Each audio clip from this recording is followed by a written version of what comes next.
ನ್ಗೆ ಸ್ವಾಗತ. ನಾನು ಡಿಂಪ್ರಿತಾ ಯಶವಂತ್.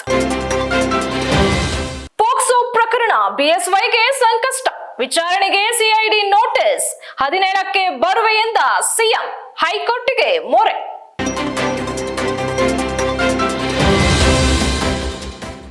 ಗ್ಯಾರಂಟಿಗಳಿಗೆ ಅಗ್ನಿ ಪರೀಕ್ಷೆ, ಯೋಜನೆಗಳ ಮೌಲ್ಯಮಾಪನಕ್ಕೆ ಮುಂದಾದ ಸರ್ಕಾರ.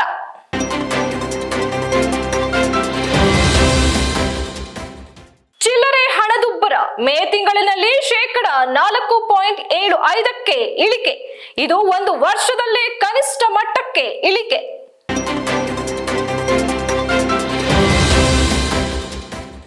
ಮೇಟಗಳ್ಳಿ ಸುತ್ತ ಕೆಮಿಕಲ್ ಆತಂಕ, ತಡರಾತ್ರಿ ಕಾಡುವ ಸಮಸ್ಯೆ, ವಾಯು ಮಾಲಿನ್ಯದ ಭೀತಿ, ಉಸಿರುಗಟ್ಟಿಸುವಂತಹ ಅನುಭವ.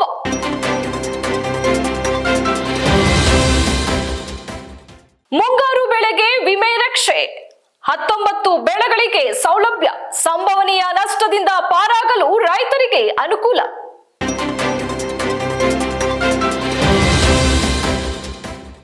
ಟೆರರ್ ಅಟ್ಯಾಕ್, ಕಳೆದ 72 ಗಂಟೆಯಲ್ಲಿ 4 ಕಡೆ ಉಗ್ರರ ದಾಳಿ, ಕಣಿವೆ ರಾಜ್ಯದಲ್ಲಿ ನಿಲ್ಲುತ್ತಿಲ್ಲ ಭಯೋತ್ಪಾದಕರ ಅಟ್ಟಹಾಸ.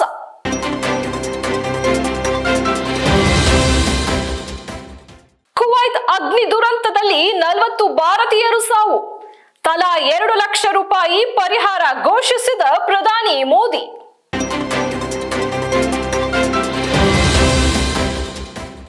ಜಿಎಸ್ಟಿ ವ್ಯಾಪ್ತಿಗೆ ಪೆಟ್ರೋಲ್ ಡೀಸೆಲ್, ಸಚಿವ ಹರ್ದೀಪ್ ಸಿಂಗ್ ಬೆಂಬಲ, ಹಣಕಾಸು ಮೂಲಕ್ಕೆ ಧಕ್ಕೆ ಎಂದು ರಾಜ್ಯಗಳ ವಿರೋಧ.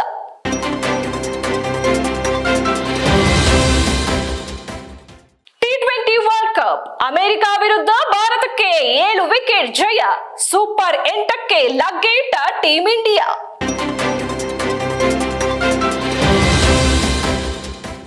ದರ್ಶನ್ಗೆ ಕಠಿಣ ಶಿಕ್ಷೆ ಕೊಡಿ, ಇಲ್ಲವಾದರೆ ರಾಜ್ಯಾದ್ಯಂತ ಹೋರಾಟ, ಸರ್ಕಾರಕ್ಕೆ ವೀರಶೈವ ಮಹಾಸಭಾ ಎಚ್ಚರಿಕೆ.